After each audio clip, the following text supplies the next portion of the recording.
In the overcrowded world of small SUVs, you can go a myriad of different directions. Today we're looking at one of the best looking and feeling against one of the most practical and spacious.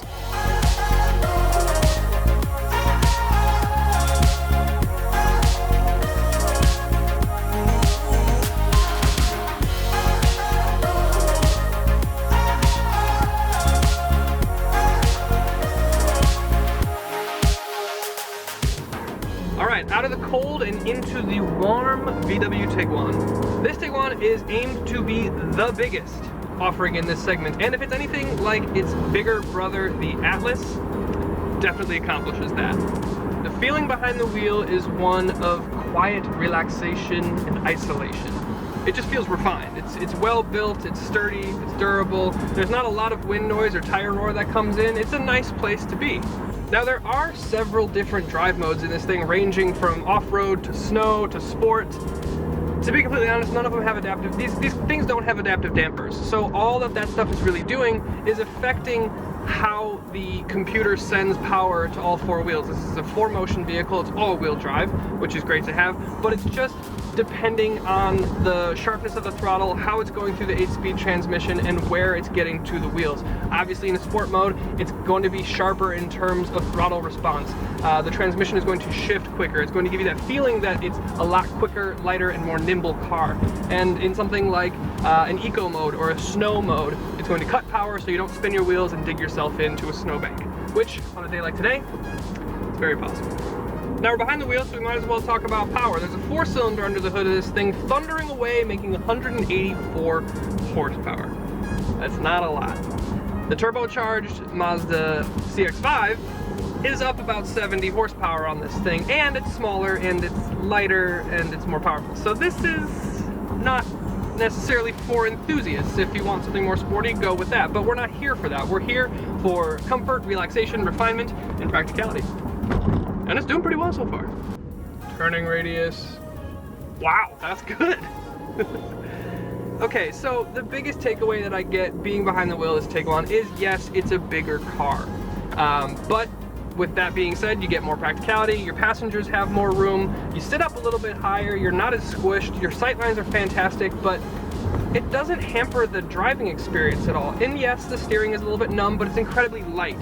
The throttle response is there. If you shift into a sport mode, then you will have enough power and enough torque to do anything that you're really gonna ask of this thing. You don't really need or feel a lack of power in this thing. It applies power very well, it's extremely comfortable, and I like it. This is the thing about filming in Wisconsin in the winter, is that it's always cold. You can see my breath in here, that's what I mean. So I've now had to stand outside, prep to film, move the cars, get to location, and record all of my outside stuff. And I haven't even done B-roll yet, which is like another hour or two, at least. And it's like freezing, and like the only sanctuary I have is in the car behind the wheel when I'm doing the driving stuff, which ultimately is the most fun thing. So here we are behind the wheel of the Mazda CX-5. Here's the thing, stepping behind the wheel, immediately you feel the difference here.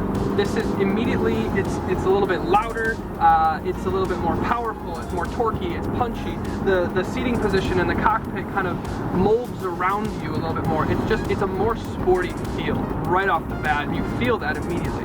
Now, the 2.5 liter engine that we've seen in Mazdas over the past however many years, it's been bulletproof and it's been great, but now it comes with a turbo, and it makes 250 horsepower and 300 pound-feet of torque. And excuse me, that torque figure is incorrect. When you put premium gasoline in this thing, you can get torque peaking at about 320 pound-feet. That's serious stuff. That's good. So stay with me so far. I know we haven't done a lot, but hang with me. So we have a smaller car, shorter wheelbase, lighter, more power. Yeah, that's definitely a recipe for sportiness. And when you think that all of that power goes through standard 6-speed automatic transmission, Mazda doesn't think you need any more speeds. That's just frou-frou nonsense, fancy boy stuff. 6-speed transmission, 4-wheel drive, it grips, it puts power down. It's pretty good. Now, in talking about the sportiness, yes, that's the essence of the car, and in the Volkswagen you get several different drive modes. It's a little bit more practical in that regard. You don't really have drive modes per se in here. You have a switch toggle thing right next to your shifter with the sport word on it. Yeah, it just hangs your gears higher. It's basically just downshifts for you and keeps you in a lower gear. So your revs are higher, so you're higher in the power band and more into the meat of the torque. Now enough of that, let's talk feel, because this is still an SUV and a premium one at that. It's not all about sport and performance and nonsense like that I like to get distracted with. This is still about the feel of the car. Now, dynamically turning, it's a little bit heavier. It's a little bit more engaging. You need to be more focused and paying more attention behind the wheel of this car. Otherwise, you just do. Now, in terms of like driving position, it's good. I'm sitting fairly high. I would, maybe like to be a little bit higher if I was going to go off-roading like I would in the Tiguan. But I don't think you're going to be doing that in this. You definitely feel a little bit tighter in here. The way that the center console kind of comes out and surrounds you, it's nice and leather wrapped so you don't hurt your knee or anything, but it just is a little bit tight. And also some of the things that you won't find on a spec sheet or you won't get from photos is the simple fact that it's quiet in here. It's really refined. All of the materials are really nice. They're high quality. It's built really, really well. I know that I said the Tiguan is refined and the cabin is nice and relaxing. I think that this might take it a little bit of a step further. So ultimately, I continue to remain impressed by this car. I've driven this car twice already this year. I've got videos up above here. Go ahead and click on those and check that out if you want more information. But let's take a closer look at both of these cars. All right, and now spending some time behind the wheel, we can confirm that these are in fact incredibly different types of vehicles. We have a sexy sporty one, and then we have a burly utilitarian. But let's take a closer look. We'll start with the bigger, more practical Tiguan. Right from the jump, this thing looks more utilitarian, and it is. It's longer and wider, offering more space inside for passengers and cargo. It's not as flashy as the CX-5, but you still get a mean front fascia with LED running lights as standard. Along the side, the geometric design continues with angular body panels and wheels that range from 17 to 20 inches. Mine look particularly good. The profile is where you see the biggest change from the previous generation as well. This current generation is so much bigger than the old one, making it so much more practical. Around back you have standard LED tail lights and a very simple German design. You also have dual exhaust ports, which are completely fake, but at least they're symmetrical. Opening the trunk, you have a massive cargo area with split folding seats, power outlets, and a chocolate fountain. I mean, not really, but it's a nice space. Moving up, the second row is very spacious, and in higher trims, you get a panel roof, an option that you cannot get in the Mazda. One thing I forgot to mention is that you can equip a third row in this Tiguan. That's how big this is. But personally, I would never do that. It would be incredibly cramped and it would eat into trunk space. If you need a third row, go for the Atlas. Finally, moving up to the cabin, you have a minimalistic, contemporary design with no frou-frou anywhere.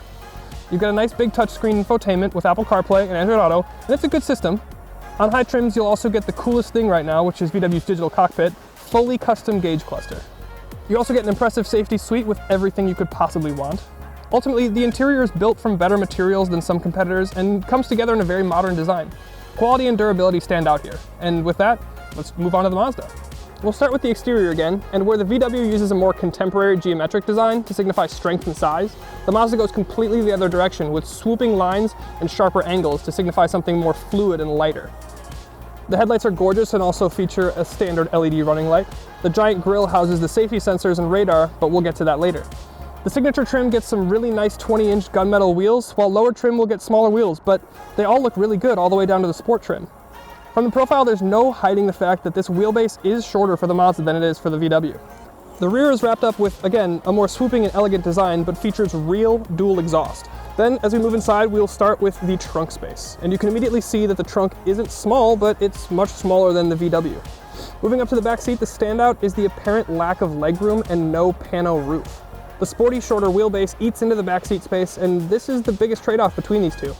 However, in high CX-5 trims, you can get heated rear seats, which is a feature previously reserved for only the most luxurious cars.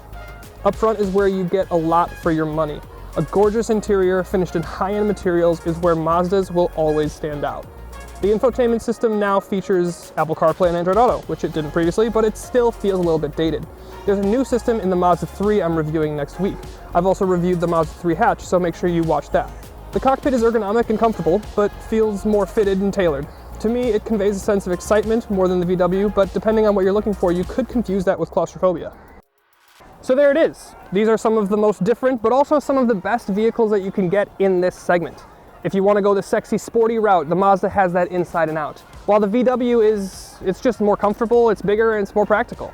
Now for my longtime subs, you'll know that I voted with my wallet on this one. We got Mazda CX-5 last year, and it's been fantastic. However, there is absolutely something to be said about the extra space, comfortability, and practicality that you get in this VW. And to be honest, in the R-Line trim with some nice wheels, looks pretty good too. Thank you so much for watching, guys. If you'd like to see more about this CX-5, go ahead and click the info card up here where we have this CX-5 taking on a Honda CR-V, and down here we have the CX-5 in-depth standalone review. Make sure you always hit that subscribe button and that notification bell. That's a huge help, and I'll see you guys next time.